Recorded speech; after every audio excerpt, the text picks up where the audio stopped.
Okay, friends, so hopefully everybody can hear me. I'm Richard Johnson. I'm a co-founder and partner with Ascent Employment Law, and we've got Trevor Thomas. He's currently waiting in the wings, and he's here with me today, and we're going to be presenting on managing disability claims, a primer. So hopefully you can hear me and see my slides as we go through.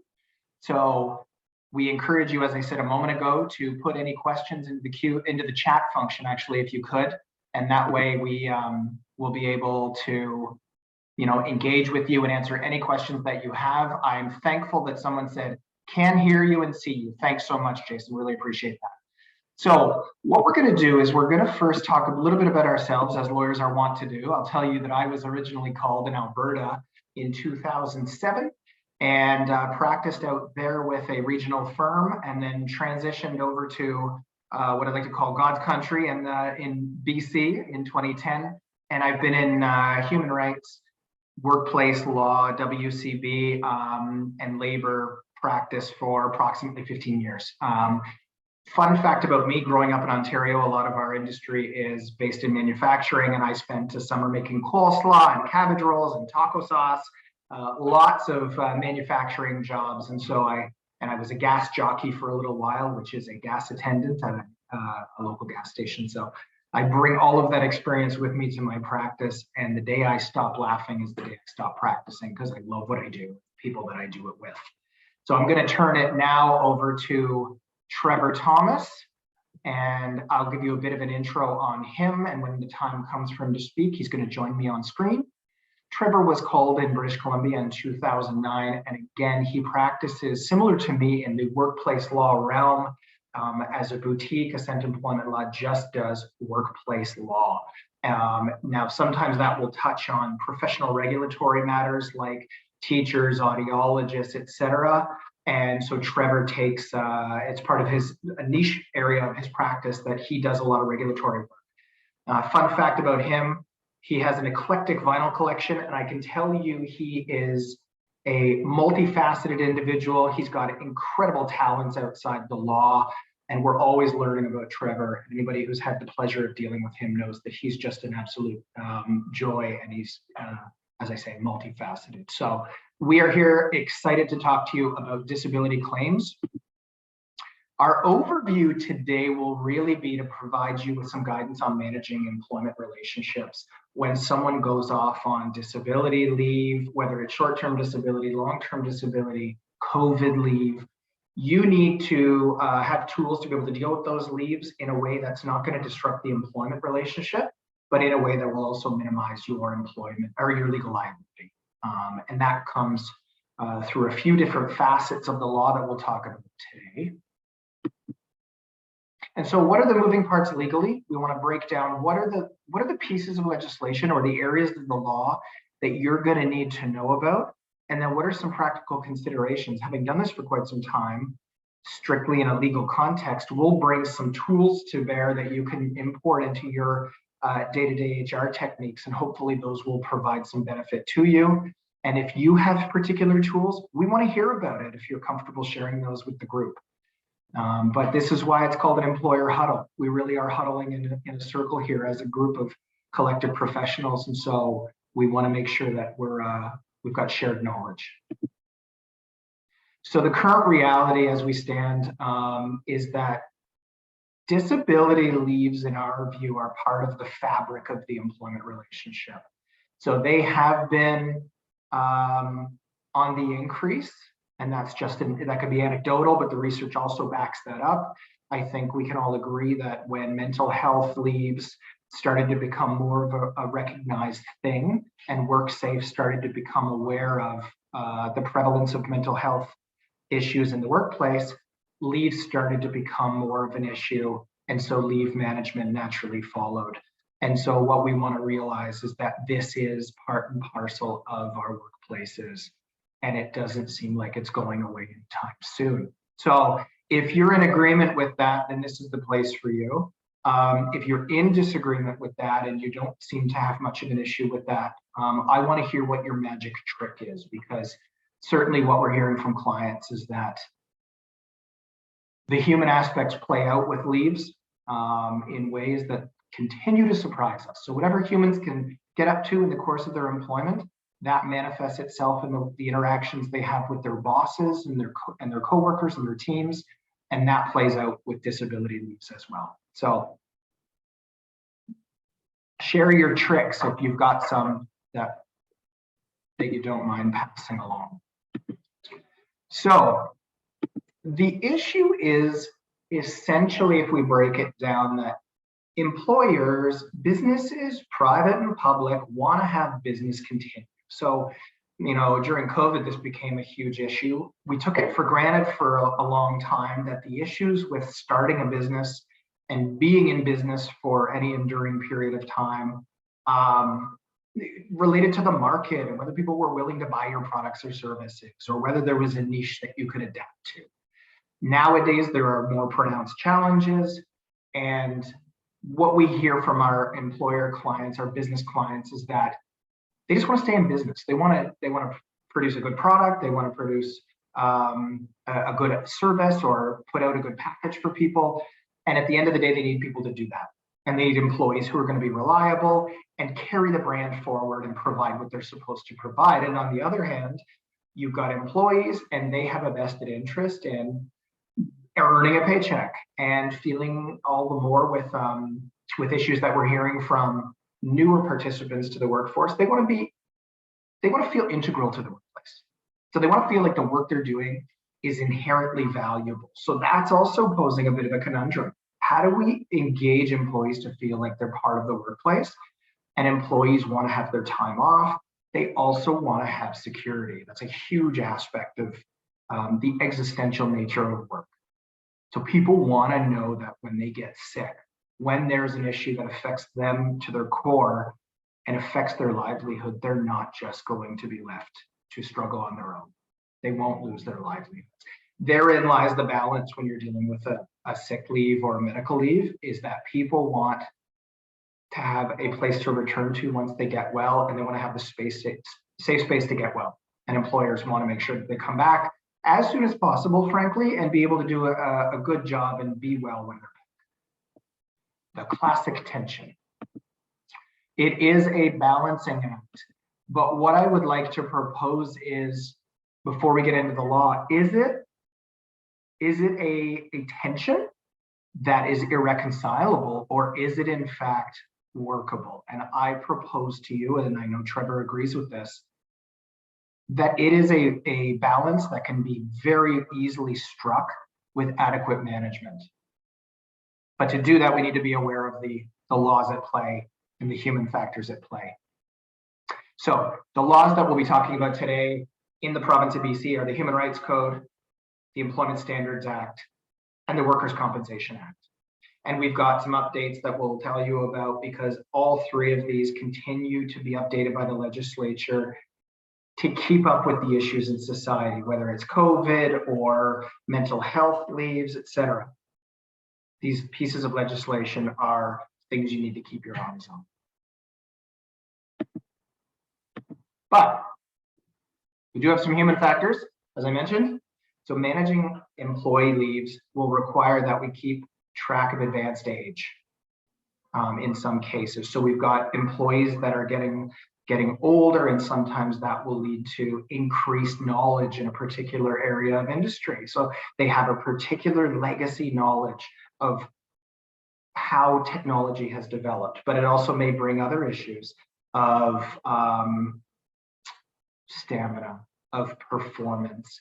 Medical issues can increase with advanced age. So sometimes those things, they're double-sided. They may also be more prone to bereavements.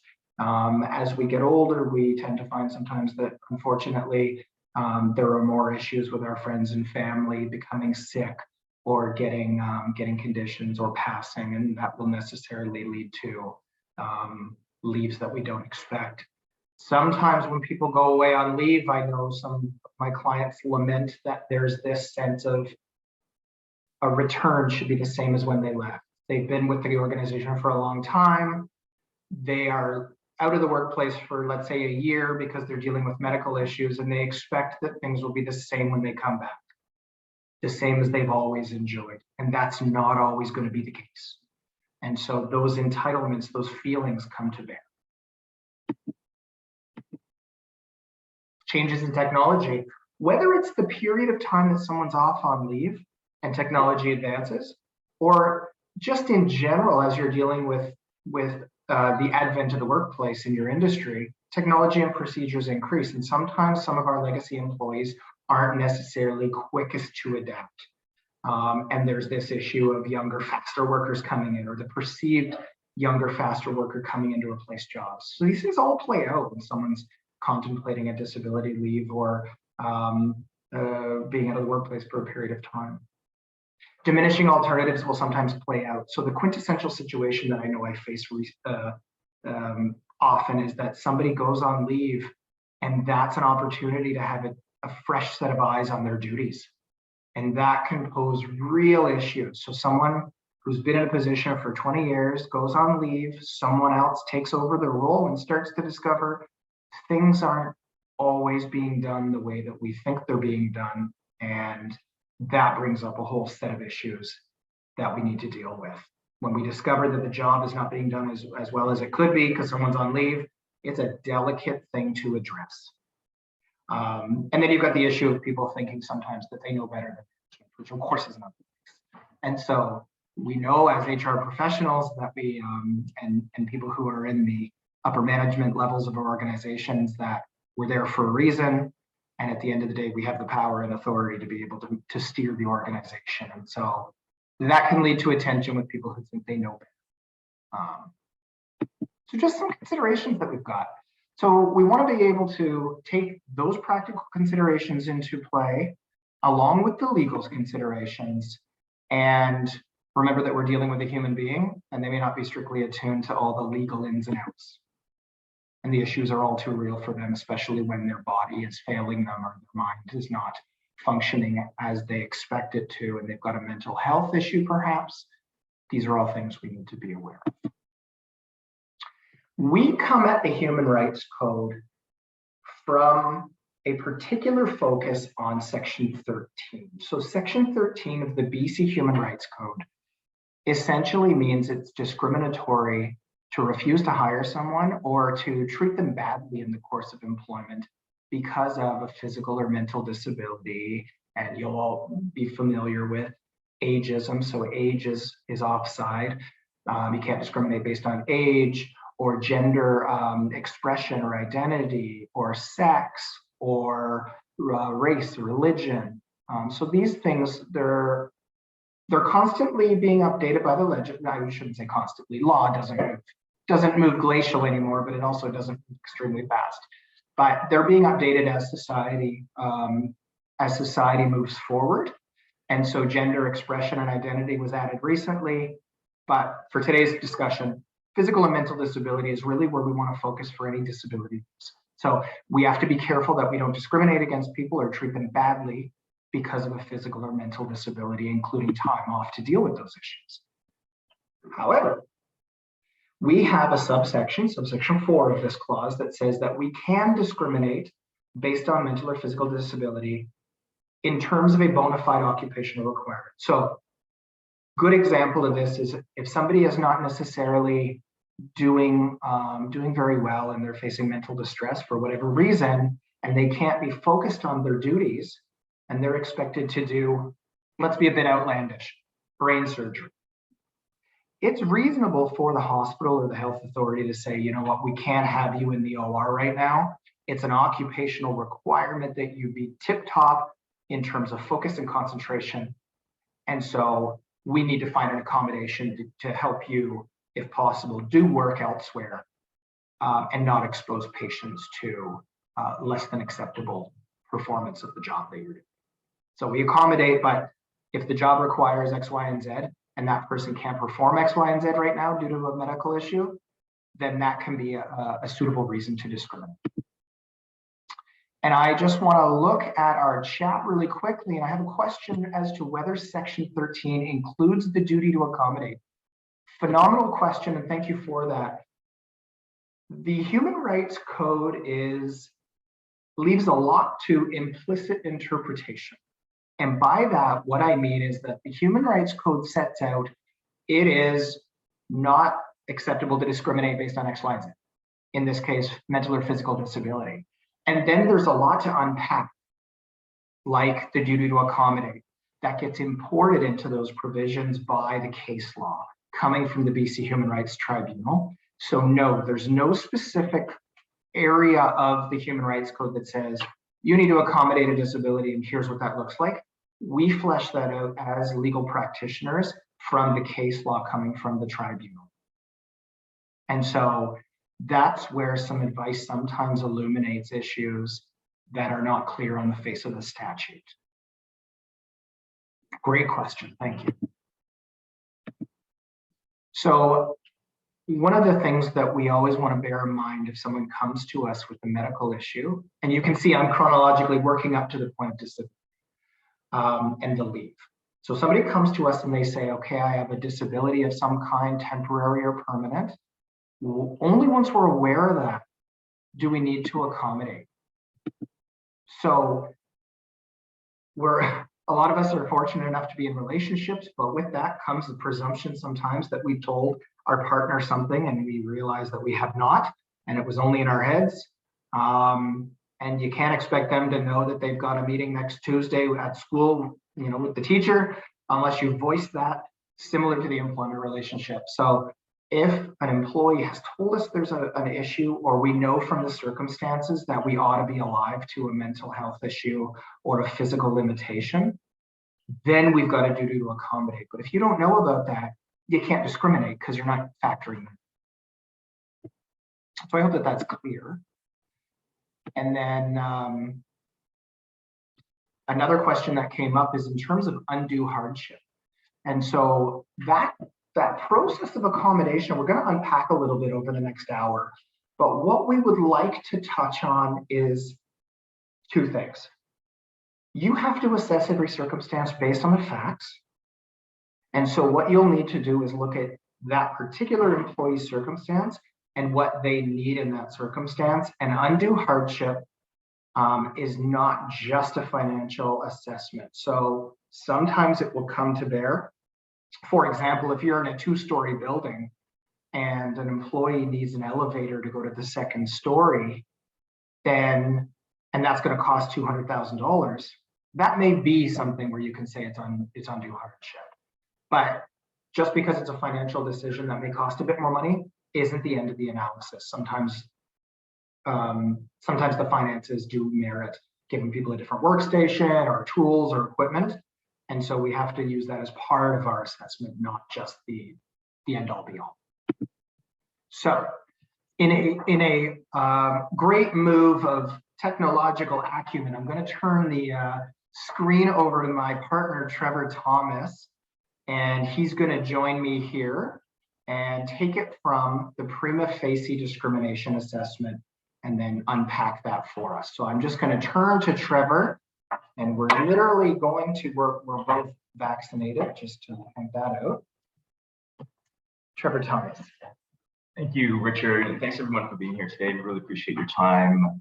To the people that we already have relationships, welcome, and to those who are new to Ascent employment law, especially welcome to you as well. Glad to have you here today, and hopefully this has been interesting so far. As Richard said, please share your thoughts, share your questions, your tips, and anything that you feel like you would like to add to the conversation. This, as always, as I say, this is a safe space, and we do like to be challenged on these issues. Just a quick thing here before I forget, big special thanks to our staff at Ascent for helping put this together. They've done a fantastic job, so thank you to them. And it is definitely a treat to be in the same room with my colleague and friend, Richard Johnson, who we both work from home, so I don't get to see him often in person. So this is a real treat for me. So it's nice to be here, Rich. Let's just jump back to this question that just came up in the Q&A really quick. I know, Rich, you shed some light on this in terms of undue hardship. And for an employer, how do you know when you reach that point? It can be tricky sometimes. And what I, like my own personal approach to this is twofold. So number one, when we're looking at an accommodation, the main thing, the key piece of this puzzle is, what do the doctors say? What does the physician say? What is in the medical report in terms of what this employee can do, can't do? So what are the restrictions? What are the limitations? And that is going to guide the employer on how far they need to go in terms of reaching that point of undue hardship. If you've provided everything that's required according to the employee's physicians, you might be getting close to the point of undue hardship if they're still not able to perform. So that's the first thing I look at, medical evidence. The second thing that I tend to advise my employer clients about is ask the person. Okay? And there's really two reasons for asking the person. Number one, I like to make the employee feel like they're involved in the process. Even if from a management standpoint, the employee's feedback might not drive the decisions at the end of the day. But I think from a cultural perspective, it's important to make the employee feel like they're involved and they've been heard, they've had their say, and they're understood. So I like to ask them what they need. And secondly, they might need something that's very basic, very simple, that is not necessarily a medical requirement, and maybe their doctor doesn't know about it, but maybe it's using like burning incense in their office if they've got like a mental health issue that smells help them, or maybe it's like having a fresh air in their office, having a window, something like that. So my personal approach to this is medical evidence. What does the employee actually think themselves that they need? And then once you get to that point where you're providing everything that's been required of you, you might be in a situation where you need to reassess whether this relationship is something that can go on further. Because if you've done everything you can, it might be a situation where the relationship has to end. I'm going to move forward in the slide here. So, okay, this slide and what we're looking at here, the general test for prima facie discrimination. And so what we're looking here is, when do you get to a point where an employee can say, this is discrimination? Okay. So there's three parts to making a successful claim for discrimination. Just slides up here. Right, so the first part of this claim to be successful is that they have to demonstrate that they are a member of a protected group, which simply means that it could be it's discrimination based on sex. If they're female, they're part of the group. If they are part of a certain religion, then they are protected on religious grounds, et cetera, et cetera. So that's the first part of this, what we call a legal test. The second part is that they have to have suffered some sort of adverse impact. Typically, what that means is that the person's employment may have ended. Or perhaps there's something else that happened. They didn't get a promotion. They didn't get enough hours. Somebody said something quite demeaning to them. That would be considered adverse impact. So something that's negative that has affected them. Now, the third part of the test is the most important part. There has to be a connection between those two things, right? And so the typical example that I like to use is a situation at work where a female employee says to her manager, hey, guess what? I'm pregnant. The next day, out of the blue, she's fired, right? And so we've got number one, she's a member of a protected class. Number two, she was fired. So what's the connection there? It seems pretty straightforward to me that the announcing her pregnancy, or the fact of being pregnant, had something to do with the loss of her job. And that's what the tribunal will look for, those three parts. Now, as we know, discrimination is not always explicit. It's often subtle, and it happens in ways that, there's very rarely is there what we call a smoking gun. I've never seen a smoking gun actually in my practice. Richard hasn't either. So, and the tribunal has recognized this, thankfully. And so what they do is they say that, the discriminatory action doesn't have to be the sole reason for the adverse impact. So it doesn't have to be the sole reason for the termination, for example. They'll see it as, it could be one factor in this event that occurred. They'll also take into account the fact that, let's look at the timing of certain things, right? So an example I just gave you about the pregnant employee, if in fact she was fired the next day, and I've actually seen this happen before, I'm not sure if Rich has, but I actually have, the tribunal will look at that as the timing aspect can be a critical piece, because as I said, often there's not other smoking gun, explicit evidence that proves that there's discrimination. So I personally like how the tribunal takes sort of a human, compassionate approach to these issues, and they look beyond just the black and white. They try to look into the gray and see what's happening there. Do we have any questions coming up as I'm speaking here? Let's just take a look. We do. I'll just talk a little bit off screen, and perhaps I'll join you here, Trevor. I know that we're not exactly the most technologically savvy in our setup here, but it's really effective. And again, like Trevor said, it's great to see each other in person finally. So we have a question coming in. My workplace is being really challenged by COVID, and we're experiencing high rates of absenteeism and burnout. It is really difficult as a business manager. Any advice on how to communicate with people dealing with these issues to encourage their safe return to the office? I have recently dealt with this and have some thoughts, but Trev, anything from your end? Go for it. So we at Ascent generally, we take a very people-centered approach to our advice, and this is all too real. So one of the issues that came up when we were contemplating a return to the workforce back in late 2020 for a lot of businesses, this came up a lot. So people were starting to get notification from their businesses that, you know, the time might be coming for us to get back to work, and a lot of employees voiced concern. And so the personnel manager or HR was having difficulty because they'd have to deal with these really human responses, like, I don't know if I'm ready, and what if it's not safe? And so the best thing that we can sometimes do is the following. Message what the plan is and say, we would like to get people back to work in that example. Or in this case with the question, we have a concern that's being voiced from our staff, some staff, about safety in the workplace, or about the impact of COVID, or perhaps canvassing what the exact nature of the absenteeism is related to is a really important thing. So ask people, like Trevor said, is it that people have been grinding away remotely for 2 years and they're just kind of burnt out and need a break? Or is there an issue with people in the workplace being tired of wearing masks, or tired of having the public be challenging to deal with if it's a front-facing organization? So figure out what it is that's causing that, and then round tabling it can be a useful thing as long as you can deal with the fact that you might get a bunch of different solutions coming from your staff, and then pick what the best ones are. So a lot of employers right now are offering mental health leaves, even if it's a rotating 1 week off period for staff, just to give them breathing room. And the burnout aspect is a really important thing. So some good solutions are to bring in counselors. You might have an EAP or an employee assistance program where you can offer up counseling for staff who are being particularly challenged.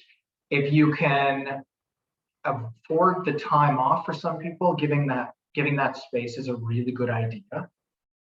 And then find novel ways to engage your staff with each other, even if it's chances to talk for an hour and have a lunch over Zoom, or even in person with distancing if that needs to happen, where they can all talk and realize we're all in this together and this isn't an isolated incident one person is feeling.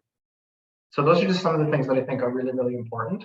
Another thing that we've noticed is that a lot of people don't really care so much about a monetary bonus at this point in time. If they've continued to work for the 2 years, they keep amassing savings.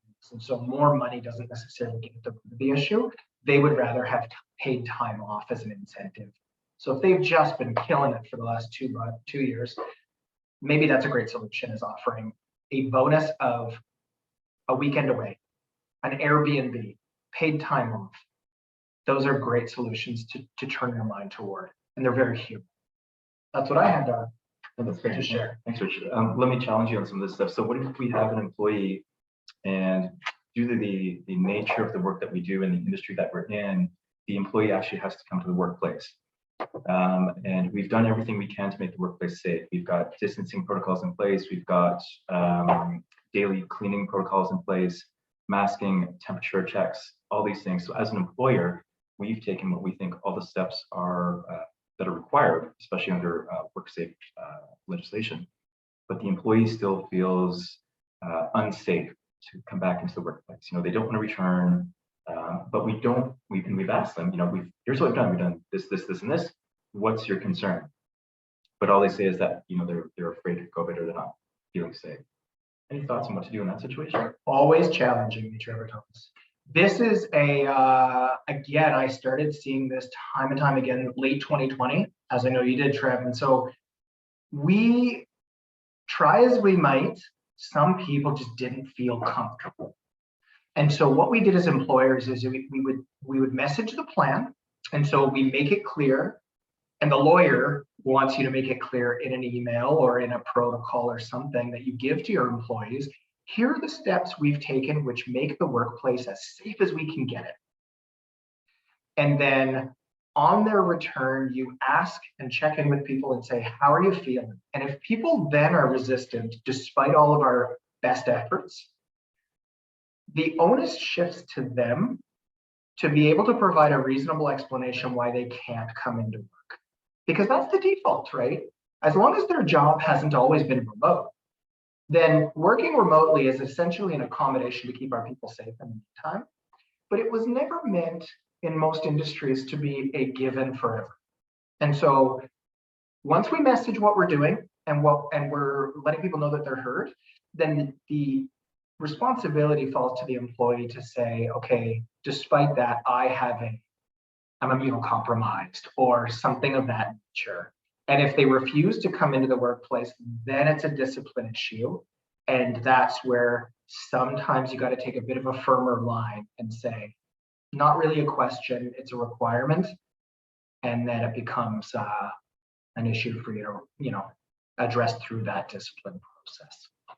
I completely agree with that. I think if you are meeting your legal obligation as an employer, and then you go the extra step and take a human approach and say, we've done everything we need. What is it that's causing you to have this ongoing fear or concern, and you're not getting anything legitimate? Then the question becomes, is this the right person for the job? Because if they haven't provided any medical requirement, religious requirement to not return to the workplace, then it may be an issue of this relationship that can continue on. Yeah, it's a great consideration, and that is something to look at. One thing just on a human note, and some of you who've been in the trenches with me on these issues will know that my approach is to try to find solutions where they're possible. And so these are discussion points, and sometimes you just need to talk to the employee and just say, on the phone or in the Zoom meeting, tell me about that. What is your concern? What's going on for you? And most people will be upfront about what's concerning them, and there's usually a path forward. Just a quick note in the chat, we have a question as to whether there's a link where people can look through human rights decisions. We love fellow human rights wonks. If you're interested in reading the decisions, absolutely we'll send you the link. So we'll be posting that. It's canlii.org, CANLII.org. Or you can also go to the human rights website where they have a law library link that will have the decisions on it. And if you ever need questions or have questions sussing out decisions, we're here. Or if you ever find any really interesting cases you want to share with us, please do. We're always looking for neat cases. Yeah. And then we also have another question. I think the issue is feeling unsafe. And it's different from medical risk of harm or safety concern. It needs to be clarified in these situations. And as you point out, talk to the employee. Absolutely, and that's really important, is to, part of the accommodation process can start through that communication. So you're actually doing two things. You're letting the employee feel heard, but you're also fulfilling a legal duty to inquire. Trev's going to unpack that in a moment when he gets to some of the case law, but that is a really, really great point. And the link to Canley has been put in by Courtney Kindline. Thanks so much, Court. She's posted that in the chat. So if you want to know where to look up decisions, please link there. And I'll leave it back to you, Trevor. Thank you, sir. And before I move on from the slide, just one quick reminder for everyone out there: when you're dealing with these issues, document everything that happens, whether you're an HR manager or an HR or a business owner. Please keep good records of these interactions with the employees, especially those who are on leave or coming back requiring accommodation or refusing to come back despite steps you've taken to make the workplace safe. Please create a nice record for us, because if you do need us in the future, we always look for those records to help support our position. All right, so let's just move on to the slides here if we can.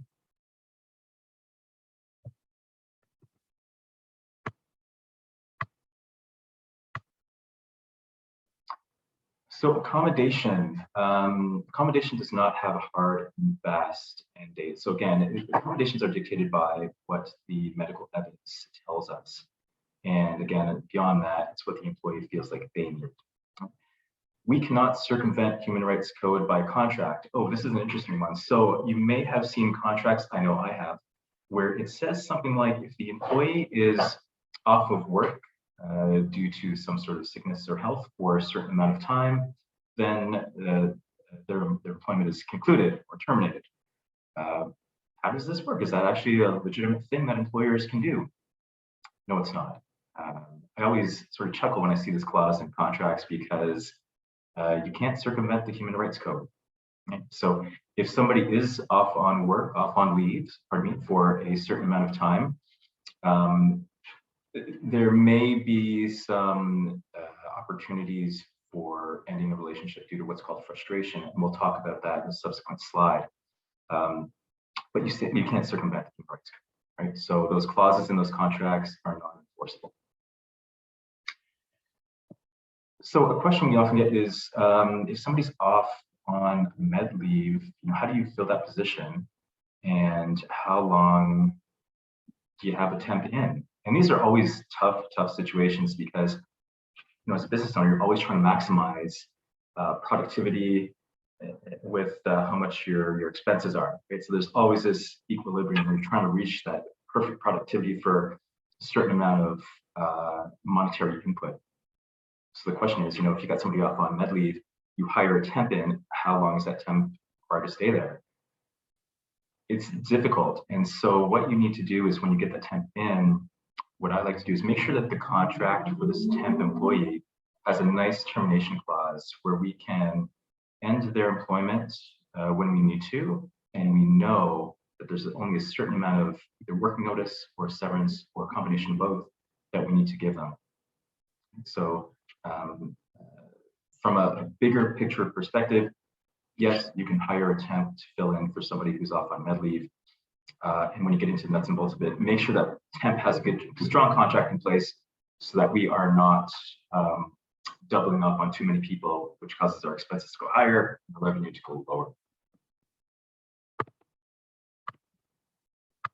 We had a question, Trevor, come through, and it's about how best to document. So can you touch on how you like to see things recorded, whether it's a diary kept on the HR person's computer or side of their desk, or whether it's in emails? How do you advise that we do that? Frankly, it doesn't matter to me.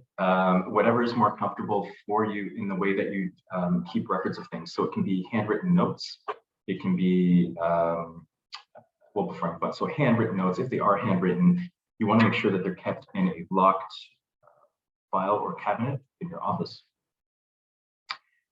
If you like saving things electronically, make sure it's in a secure electronic file that can't be accessed by anyone. So do whatever you need to do in terms of feeling comfortable in how you record things, but just make sure that it's not available for people who shouldn't be able to access it. I've even told clients before, if you've got like a package of documents that you don't feel comfortable having in your office, send them to me. We'll keep them on our electronic file system, which is completely safe and secure. But that's how I think most people should do it. Do what you're comfortable with in terms of how you do it, but just limit the disclosure, keep it safe, and as a backup, we're always here for you if you need something. So we've got another question here. Can you structure the return to work plan to allow to maximize the use of the contract replacement person? Can you leave the person on med leave out longer? That can be a challenging one, because if the person who's on med leave is ready to return to the workplace the first thing that you need to do is not take their word for it, right? So the employee who's on med leave calls you up and says, hey, I feel great, I'm ready to return to work. Okay, what does your doctor have to say about that? And Richard might use this too, but I've got a really good template questionnaire to send to employees for their physicians to fill out, asking in terms of limitations and restrictions coming back to the workplace, what we need to do as the employer to facilitate that return to work. Right? And I often tell employers that when an employee is off on med leave, contacts you and says they're ready to return to work, it's a good thing to have this questionnaire filled out and in place that we make sure that we're following whatever recommendations are out there. And it's also going to limit our liability too. So you don't want to get an employee who's coming back to work who has some ongoing issue that we're not aware of, and we just make it worse by getting back into the workplace. You want to jump in? Could I? Please do. All right, age-old question. What if the new filler, the replacement person's better than the original employee? Yeah, tough conundrum. We're human beings. We are making assessments as things go, but the duty to accommodate is doing the right thing, not considering all of our avenues.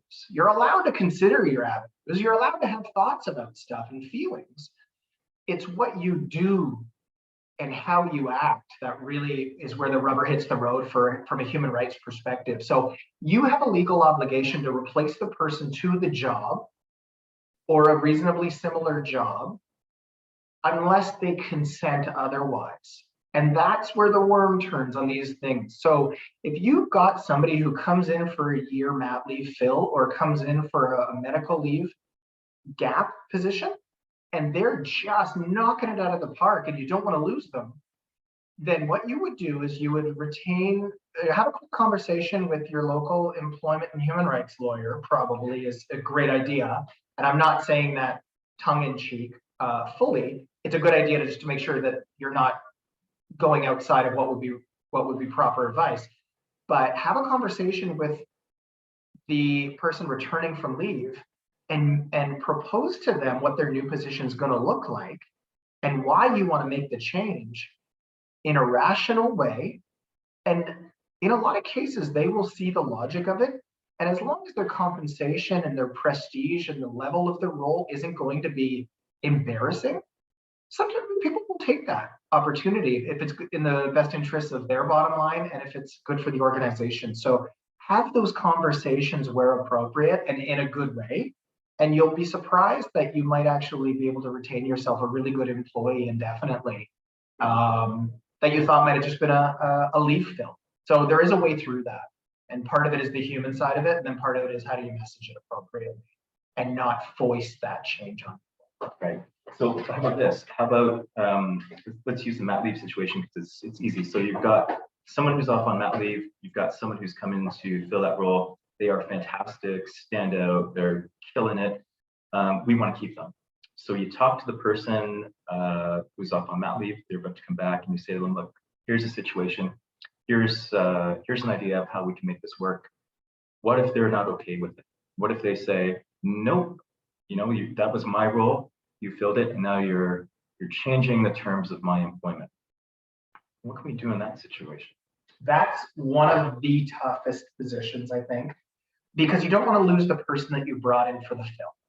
And so what you would likely do is you would have that person do another set of duties that are hopefully as useful in terms of what they've been doing for the last year or 6 months as possible. So you're not losing the skill they brought to the table.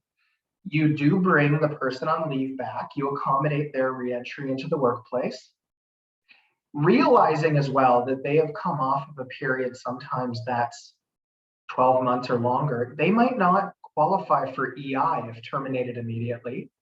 And sometimes you don't want to lose them. You just want to be able to tweak what they're doing so you can keep both people. And so what you can do is, so long as you're not acting with their leave in mind, you're not actually contemplating that you're doing this because of their medical leave, give them working notice that their position is going to change in 2 months, 3 months. whatever employment standards notice is, if that's what's in your contract. But give them working notice that the position will change. And then you can bring that into play without it becoming a liability if you do it properly. So in a lot of cases, that's what we'll do, is we'll figure out what's the notice that you need to give someone, and then message that consent aspect, see if they're up for the change. And then if they're not, you give notice, you say it is happening, but we want to keep you, and here's what that looks like, and go from there. Yeah, that's good. Good way to approach it. The other question I get sometimes is when an employee's off on leave, the employer will contact me and say, hey, you know, this employee, they just went off on leave, whether it's medical or maternity leave. And the employer will say to me, you know, we were going to fire this person, and surprise, they went off on leave. We still want to let them go. When do we do it? And I always say, don't do it while the person's on leave, because practically, you know, if they've got a legitimate medical leave, you don't want to contribute to their further deterioration of their health situation. So what I usually recommend is you can take a wait and see approach, because this person, if they're off for an extended period of time, they may realize at the end that they don't want to return to the same workplace. Great, we've got no legal issues there. The other thing that can happen is if they do want to return to the workplace, the question then becomes, when do you pull the plug? When do you, knowing that you want to end their employment, when do you do it? Because the concern here is from a human rights perspective, remember the timing, right? So they're ready to return to work, they return, and then a week later they're fired. That timing issue is going to give you some trouble, because the tribunal is going to look at that and say, well, you know, I think the termination was a result of the disability or the medical issue or whatever it is. Nice. Yeah, and I'm sure you've had this question very frequently. Well, how long do I wait? So the person returns to the workplace. How long do I wait till the termination? There's not a rule, but I'll tell you, it's not immediate. You don't want to be making any immediate changes to their employment without turning your mind to the risk of a human rights complaint. That's really, it's a risk spectrum. So going into it, maybe that's an acceptable risk. But yeah, I get that question a lot. It's, you know, how long do I have to wait? And sometimes it's 6 months. Sometimes it's getting consent and having a discussion. It's all based on that particular circumstance and how litigious the person is, frankly. That's right. All right, let's just turn back to the slide here. It's coming up in about 10 minutes to 1, and we are going today until about 1:30. That's right. And we want to make sure we leave some time for questions from everybody out there. So let's go back to the slides here. The third point on the slide here, get information. There's a duty to inquire. I just want to touch on this because I find a lot of employers don't realize that they have this duty to inquire. And what it means practically is the employers have a duty to find out from employees if there's anything happening from a medical standpoint that is affecting that person's performance ability. You need to find that out before you make a decision on if there's going to be discipline for this employee or if you're going to terminate their employment. So here's the example I like to use. You've got a person who's always been great, no problem, easy to work with, fun to work with. And all of a sudden, something changes. Their performance just goes downhill, or they're no longer pleasant in the office. Can't put your finger on it, but you know something's wrong. And so the question becomes, well, do we need to get rid of this person? Right? Before you do, or before you make any sort of disciplinary, take any disciplinary action, you have a duty to inquire, right? And so what that practically means is that you have a duty to find out for this employee what has happened that's causing this change, either in you, personality-wise, or with your work.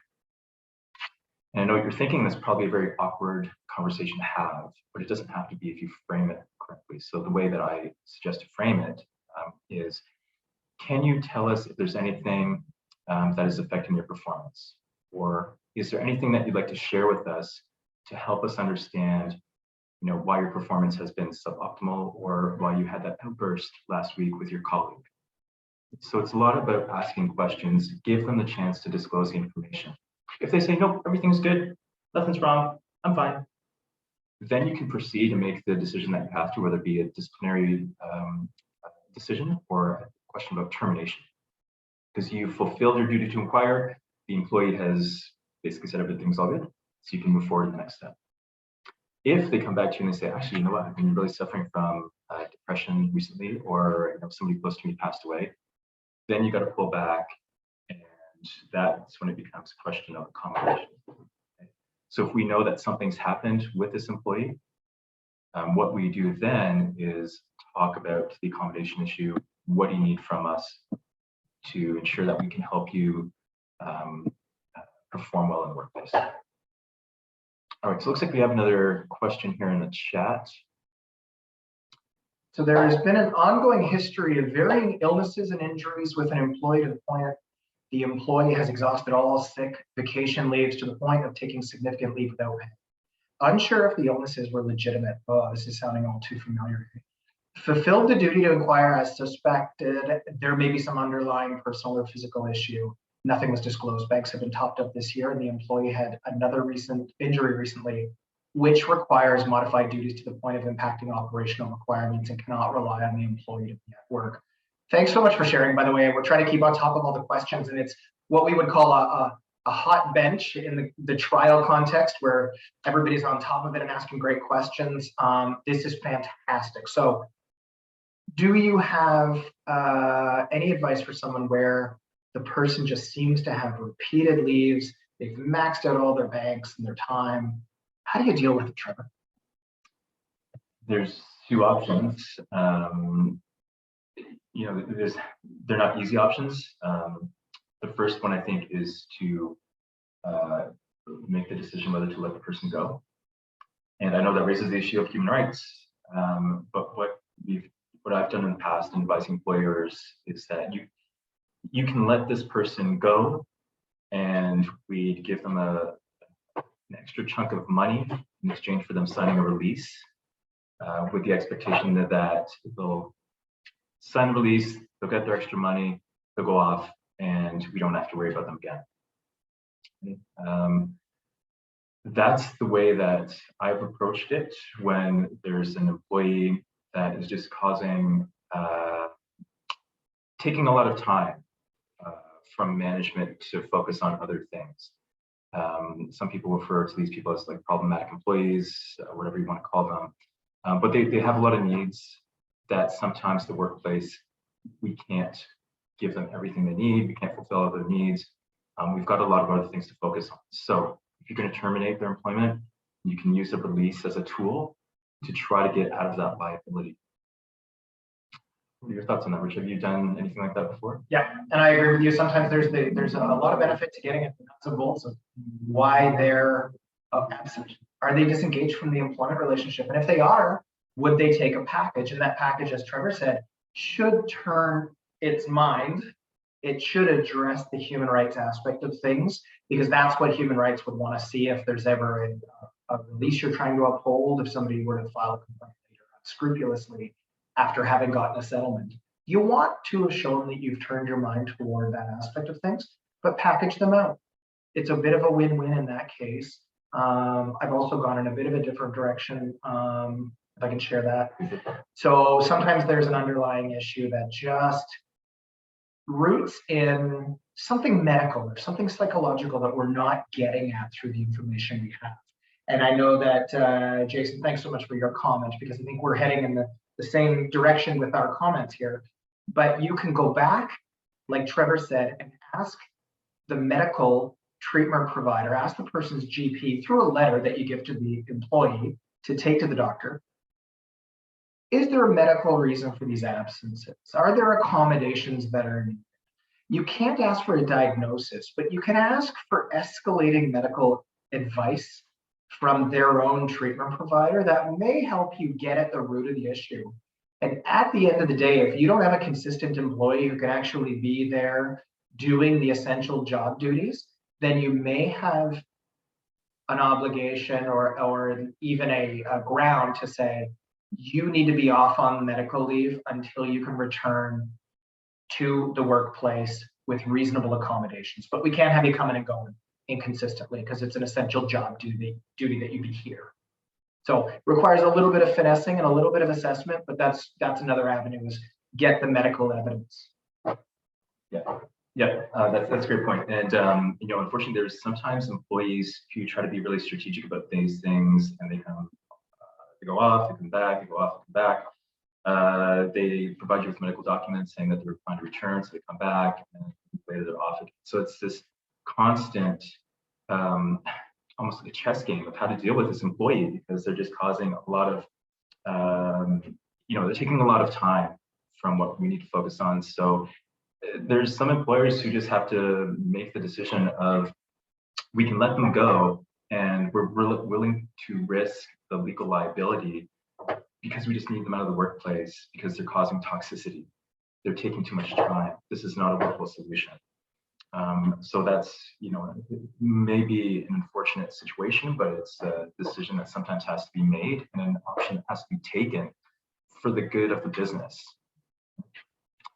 All right, so why don't we move on to the next slide here, unless we have any more questions coming into the chat.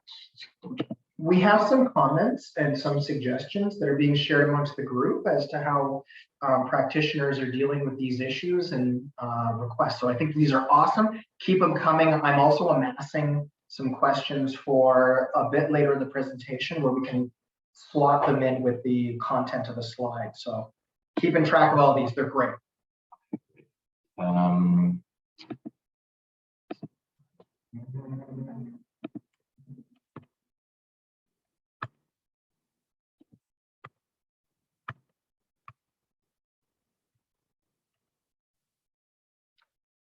Okay, so if there is a medical basis for the absence, accommodation is obviously usually required.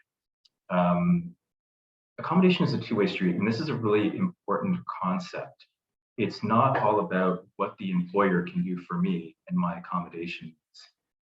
It goes both ways. So as much as the employer has a responsibility to do what's required, the employee also has to participate in the accommodation process as well. And so they have to do what's given to them. They have to work with the employer to find solutions that work for them to be back in the workplace in a safe and healthy way, where they can do their return to work plan and steadily increase their hours, increase their workload, whatever they need to do, to the point where they're fully back at work. Okay. There's a right to verify the medical nature of the absence by the employer. The employer can obviously request medical evidence on the basis of what is the nature of your leave. Doctors do not have any requirement to disclose the reason or the particular disability or whatever it is, but can certainly, as an employer, get some information from a doctor confirming that this person is on an actual legitimate leave for medical reasons. All right, if someone's on leave, there's no need to pay beyond the ESA or contract entitlements. And again, if the other consideration to this too is if you do decide to let them go, in that case, you might want to pay more, because what we want to get is a release that's signed by the employee so that they won't come back and sue in the future. Can I bring up one question that we had? You bet. All right, somebody gave us a great question earlier about this finicky issue of vacation entitlements when someone's on leave. This is something that comes up also time and time again. So just in terms of point 2B there, ESA/contract entitlements, you're going to have unionized employment situations where the collective agreement comes into play. You're going to have times when a contract entitles employees to paid vacation, 2 weeks a year paid vacation, 3 weeks a year, whatever it is. And so the issue comes up, what do we do with somebody's vacation entitlement when they are off on leave? Does it continue to accrue, or does it actually just does it kind of halt at the point when they go on leave and then get prorated for the time that they actually have been in the workplace for that year? The answer is, not surprisingly, it depends. So if your contract says paid leave accrues regardless, then they do accrue the right to pay for their vacation time while they're off. And if they are under the Employment Standards Act and you're defaulting to the way that the statute reads, there are two requirements. Number one is time off, which they get by virtue of being off on medical leave. They're getting time away from work. and then they get a certain percentage on wages. And because they're not actually earning a wage while they're off on medical leave, that percentage becomes $0. And so by putting in a contract, you're incentivizing people, and you might be more competitive as an employer because you offer a great paid vacation package. But you got to watch that, because that does then become an entitlement that keeps rolling when someone's off on medical leave. We had a question about whether that applies to collective agreements. And there were some changes made to the Employment Standards Act in 2019. And so what happened in that case was the legislature made it clear that collective agreements all have to meet or exceed the Employment Standards Act provisions in order to pass muster. You don't have to change your collective agreement until the next bargaining round, at which point you've got to make sure that your language in your collective agreements pass muster, at least to the tune of what employment standards requires. So you got to meet or exceed employment standards. In the meantime, those items all become imported into the collective agreement. So if you've got somebody saying, well, the collective agreement has a provision, an article that allows us to get paid time off, then that does become something that they're entitled to while they're off on leave. So if you need help clarifying it, we're certainly here. But that's the skinny on vacation time while someone's off on medical leave. Thanks, Richard. No problem. All right, so we've got and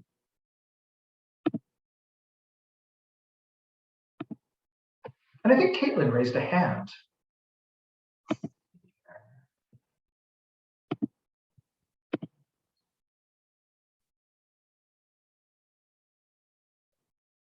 for Caitlin, if she's able to, do you want to turn off your mute and let us know what your question is?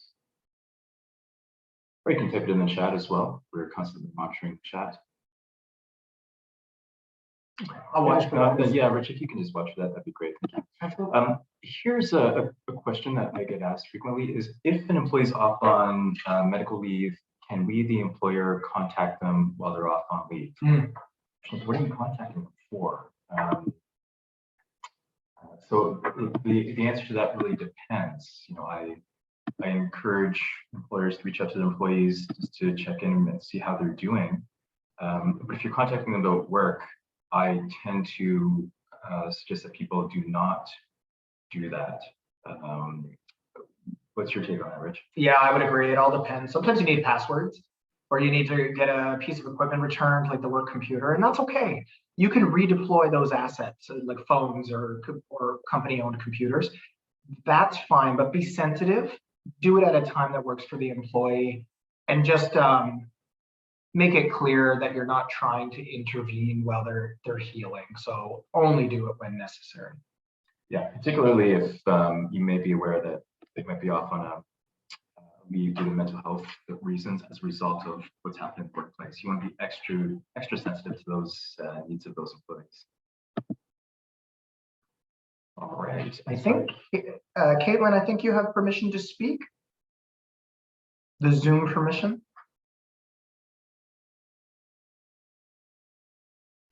Well, perhaps not. So, yeah, maybe if you could put your comment into the chat, that would be great, and then we can address it right away. All right. And so we are it's coming up on 10 minutes after 1 here. So let's just move through the slides a bit. All right, if there's a medical basis for the absence, prior issues that have precipitated the leave, wait for return to work, or flag the issue before return to work. I'm just going to jump through this a little faster here because I want to make sure that we're covering everything. So we did some research to help you out if you need it regarding the duty to accommodate, which may extend over a long period of time.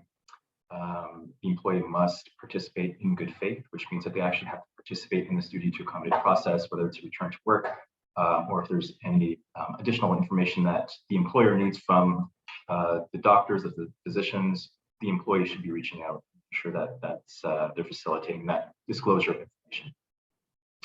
Process of accommodation is important and integral to a holistic approach. So, accommodation can mean many different things. It can mean taking extra breaks. It can mean getting a new chair or whatever the employee whatever their doctor needs or requires. So make sure that you've got an understanding of, based on medical evidence, what can we do as an employer to make sure that we're accommodating this person. And number 3, the employer has a responsibility to obtain relevant information about the employee's current medical condition, prognosis for recovery, and ability to perform duties. And what restrictions and limitations do they have in entering into the workplace? And again, we always go back to the medical evidence on this. We're always looking for reports from doctors, letters from doctors explaining what this employee can and cannot do.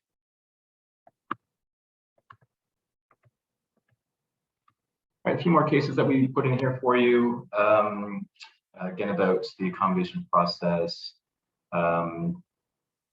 remedies, which I might just skip through this stuff a little bit because I want to use some time at the end for questions as well, make sure that we're getting to everyone's questions here. Absolutely. A few more questions here. Sorry, a few more cases here that we put up. And these will all be obviously in the slides. You can access them if you like. Undue hardship. I know this came up before really briefly, but let's touch on it again just to make sure everyone's got a good understanding of this. So when assessing whether a particular job, duty, or aspect is critical and cannot be waived or accommodated, the employer must prove this thing called undue hardship. So it means that the employer has to prove that they've done everything that they're required to in order to accommodate this person, and you get to a point where you've reached your undue hardship. An example that I like to use is if you've got an employee who, let's say, they need to use an electric wheelchair, and you are in a building that doesn't have an elevator. Are you required to retrofit your entire building to accommodate this person? Probably not, right? That could cost a lot of money. And so the tribunal does not require you to go to that far of an extent to accommodate this person. Other accommodation requirements are pretty simple, pretty basic, and should be provided. For example, if the person has a physical injury, they broke their ankle, and they need a few more breaks during the workday, absolutely, there should be no reason why you can't provide someone with that sort of accommodation. So again, it goes back to what does the medical evidence say about what this person needs, and making sure that as the employer, we're doing what the doctors say is required. Okay, so frustration, back here. So frustration is a situation where the employment relationship ends for reasons that are beyond the control of the parties. In the medical context, this could mean that the employee who's off, there's no prospect for them to return to work in the future. And in that case, the employment relationship will end without any ongoing obligations from either side. So the employer does not owe this person any notice or severance. The relationship just ends. And so the question often comes up is, at what point when a person's off can you allege frustration? I don't like to use the question of time. I like to use, again, what do the doctors say? Because you can have a person who's off for maybe a month, and the medical evidence will be really clear that this person is not able to return to the workplace for an indefinite time period. In that case, you might have a good case of frustration. On the other hand, you might have someone who's off for, say, 2 years, which is quite a long period of time, but according to their doctor, they might be ready to return 6 months later. Right? And in that case, you do not have a good case for frustration. So if someone is off for a period of time, focus on what the medical evidence says about their ability to return to the workplace. And if it's clear that this person, according to the doctor, cannot return or has an illness that will prevent them from working, or there's no indication of when they could return to the workplace, that's when you can start thinking of frustration.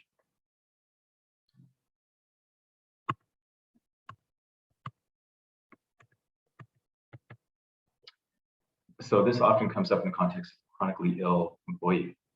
And so some of the questions that you need to ask that should be answered by their physician are, can they perform the essential key duties of the role? If not, is there another role that they can fill, which is an option? And then, again, this is an accommodation question, right? So if they can't do what they were initially intending to do, is there something else that we can give them in terms of a role, duty, responsibilities that they can perform and that they're willing to do? And is regular attendance a bona fide occupational requirement, which simply means that in order to be employed by this company, they have to do certain things. Can you imagine something, Rich? Yeah, if I could, I think it's just really important to mention that in a lot of these contexts, we're going to have situations where we've got two parallel streams of communication. So somebody goes off on leave and they're, let's say, going through STD or long-term disability, so an LTD claim. They're going to have an ongoing relationship with, Pacific Blue Cross, Great West Life, whoever it is, right? And so there's this communication line that's happening between them and their insurer. And there's usually, with long-term disability, a 24-month trigger point where if they can't do their occupation, they're on claim. And then the threshold switches to, can they do any occupation? And if they can, then they may be relieved from the claim. They may be taken off claim. And so you'll have this stream of information, and sometimes the employer also has a stream of information with the employee, and they're both communicating with each other at the same time. And the employer doesn't always get information from the benefits provider, or shouldn't be because it's confidential, but it does sometimes happen. And I know in a lot of cases, employers who get a little bit of information about this 24-month own OC, any OC switch will say, oh, they're going to be released from LTD, frustration of contract, I can terminate them now. Not so fast. You'll still need to do your own assessment in this line of communication between you and the employee. Don't rely on what's coming from the insurance provider necessarily. You should be making your own inquiries and really, like Trevor said, assessing, whether or not there's true frustration. And that might require going back to the doctor and clear advice from the medical side of this. I just thought I'd mention. Yeah, thanks, Rich. All right, again, so make sure you have clear medical confirmation that the return to work is not possible or likely to occur. So again, we're relying on medical evidence to inform our decisions about what we're going to do with this employee. If you are going to claim frustration, let's say that they have been off for quite a long period of time, their doctor says that this is an indefinite time period that they're off, there's no prognosis for them to return in the future. Do you want to offer them a release at that point? And again, the release, what it basically says is that we will give you a bit of money. In exchange, you agree not to sue the company or anyone within the company. I'm in favor of getting a release, just because I like to have the peace of mind that we've got this document. If the employee ever decides to commence legal action against the employer in the future, we can show the release and say, we've got a signed valid release here. Our releases always say that you're required to get independent legal advice. And it's a good way to provide the employer with peace of mind that once this relationship is over, we can move on. And then what about employment standards? Well, in terms of what you want to do with employment standards, and Rich, when you put this point on the slide, were you talking about providing them with enough notice under employment standards in terms of the release? That's right. You've got to watch for that to make sure that they're getting the minimum entitlement. So at least turn your mind toward that aspect of things. And you can't contract out of employment standards or human rights complaints unless you've done so in a very finite, specific way. So just something to turn your mind to and get some advice on before you sign off on that, or before you give a package to an employee. Yeah, that's great. Let me take a look at the chat here. See if there's anything here. Rich, do you want to take a look at the chat there and let me know if there's anything while I move on to the next slide here? Absolutely. So Jason Parker is indicating that the EEOC in the United States, the Equal Opportunity Commission, has a great deal of material which is useful on the process of accommodation. We always bear in mind that American authorities will have a different bent on things, just given the the jurisdictional issues down there and some of the things they deal with legally. It's a different system, but yes, thank you for that comment. That's great. And then we are providing these slides in the recorded presentation to attendees. We just want to make you aware of that. So as much as we're glossing over things in the interest of answering questions, you will have this material and ask any questions in follow-up with us. Yes, and just remember that these issues are often very challenging. You know, there's sometimes minefields because you're not sure what's going to happen next in terms of an employee who's considering going off or who's actually off. So it's a very challenging situation. Feel free to reach out to us if you ever want to chat about any of these issues. Due to the interest of time, I think I'm going to let Richard move on to the next slide here, which is common remedies under the Human Rights Code. You're going to have to hear me talk for a little bit longer, folks. I'm sorry. But in terms of remedies, just so you know, we don't advise by fear. That is not what Ascent is about. But we would be doing you a disservice if we didn't talk about, you know, ramifications in certain instances, so you can make informed decisions. When somebody gets dismissed during a medical leave or because they think it's related to a disability, they can file a human rights complaint, and they have a year to do so. And they file it with the Human Rights Tribunal here in BC. And the tribunal is a make whole type system. So they put the complainant, assuming there's success to the complaint, they put them into the position they would have been in had they not been discriminated against. So they have injury to dignity damages, which is a monetary amount. It's a bit of a moving scale over time, but generally 7,500 to 12,500 is the injury to dignity damages in many of the cases that we see. They can also award wages or other monetary losses of compensation as part of their remedy. And they can give expenses to the complainant as well. So not legal fees unless you've done something particularly egregious to the work, but they can award expenses like medical reports and things like that. So that's what you're looking at when dealing with the Human Rights Code complaint, if it's successful. But our approach is don't even go down that road if you can avoid it, of course. And so we try to address this in our forward-thinking advice very early on. But this seems to be where most situations can go sideways, is if you've got a disability leave that's mismanaged, it usually would be human rights first. That would be kind of the next logical step that a worker would take. Agree, or do you find that there's another process? We agree. I'd like to hear that. Common remedies. So we have faced this numerous times as well. So you go into a situation and you've got a really, really great employment agreement, and somebody is making a human rights complaint and says they're entitled to a year of salary because they've been fired during leave or because of their medical. You have a clause that says they're entitled to 8 weeks. Be aware that the Human Rights Tribunal does not recognize that termination clause. They don't allow you to contract out of the right or the obligation not to discriminate. And so this is true with the BC Human Rights Tribunal. It's true when I've dealt with the Human Rights Tribunal of Ontario. The human rights framework does not allow employers to skirt discrimination by paying the minimums of the employment standards legislation. And so that's not a complete answer. However, we address this at the front end because we're going in eyes wide open. And so you deal with this in terms of your packages and sometimes going a little bit above what you might otherwise pay under employment standards. And then employees have a duty to mitigate. They have a duty to go and take reasonable steps to find a new job if that's possible. And sometimes they can, and sometimes they have a medical issue that precludes that.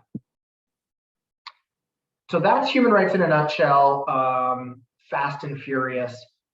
But you should also be aware of 2 other pieces of legislation in the province of BC that address leaves and touch on this issue. As you will all likely know, January 1st brought a change to the Employment Standards Act. So as things were, not complicated at all given COVID leaves, they introduced a paid sick leave. And this was an attempt by the legislature to keep up with, as I said at the outset, the increasing number of leaves that we're seeing happen. They on it to provide a safety net for employees.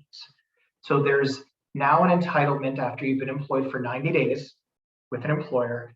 You get 5 days of paid sick leave a year. You also get 3 unpaid sick days.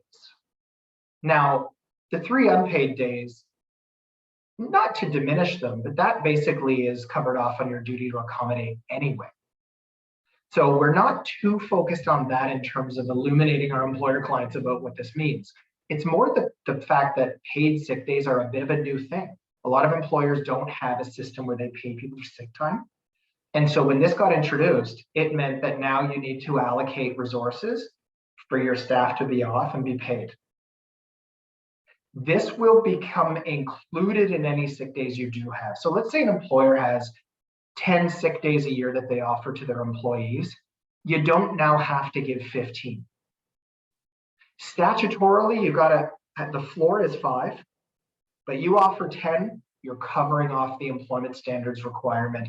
Good on you. We encourage this as a way of taking care of your staff. So if you can do it and you've got the money in your coffers, we are completely on board with this. But if you've already got a program that exceeds this, then you're great. And just remember, people have to be employed for 90 days before they get access to this. And one of the questions that got asked was in terms of people taking time away. I want to frame the question specifically. What if the position is eliminated prior to the return to work?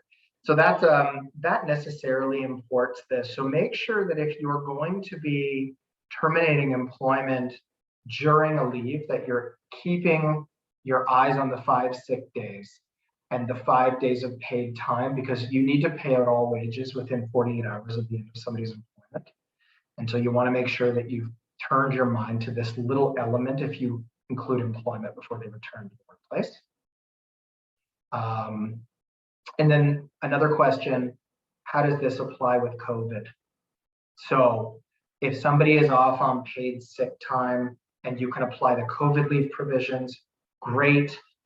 If you have a seasonal flu or some other reason why somebody needs to take paid sick time, you can ask for a medical note to verify that this is actually something that's a true medical absence and not just somebody going golfing. That's perfectly valid.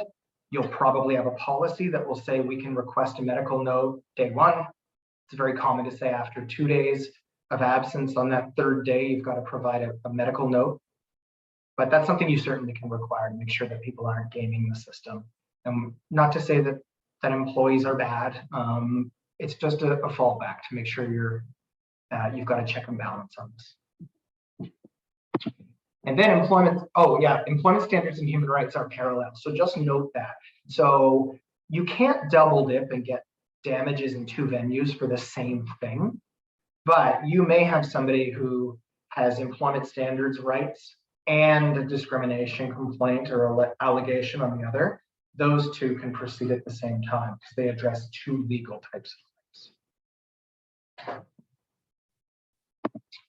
Workers' compensation. So one of the great questions that we were asked in advance of our presentation is, what happens when someone's on COVID? Can they get WCB coverage? Great question. This has come up since March of 2020, February 2020. People were very curious about how COVID will interact with the WCB scheme. If it's a work-related injury, so if it arises out of or occurs in the course and scope of the duties of employment, then that's potentially a viable WorkSafe claim. A spin-off has come up recently, and I was asked to comment on a case out of Quebec where an Air Canada employee who was working remotely in her home slipped down some stairs, and the issue became whether she could access WCB coverage, because was that a departure from her sitting at her computer in her remote office space, or was that actually part of just her navigating the workplace? And so in fact, she was awarded benefits. The court said that she could get benefits for that injury. And so if you can show, or if an employee can show that they have been injured in the course of, or something related to their actual work duties, or if they got COVID at work, then arguably that can be a work-related duty. But rare is the instance where someone will be able to track forensically where they got COVID, right? So all you can do is put in safety protocols and do your best with making sure that everybody's safe coming back to the workplace, and then go from there. We also had a question whether you can ask for a negative COVID test when somebody comes into the workplace and is returning. Trevor and I discussed this, and I think we agreed that by policy you can do it. The information that you get from that negative test shouldn't go beyond the need to know basis. So if people, a couple of managers need to know about that, then that's fine, but don't be disclosing it to the team. Not that anybody would, but that's something that's reasonable in the circumstances. If you can ask for a negative COVID test or a clearance from a doctor, that's a great idea. Yeah, just on the point, Rich, really quickly, it's also a really good idea to have a clear COVID policy in place. And that just makes sure that everyone in the workplace, they're all on the same page. They know what's expected of them and what the ramifications will be if they don't do what they're supposed to. So if you need help with policies, we've drafted a ton of them, and we've dealt with this a lot. So feel free to reach out to us. That's our presentation today, and subject to any questions, feels like I'm in trial. Subject to any questions from the bench, those are my submissions. We have an absolute pleasure doing this. We love these presentations. They will become a monthly staple for you as employers.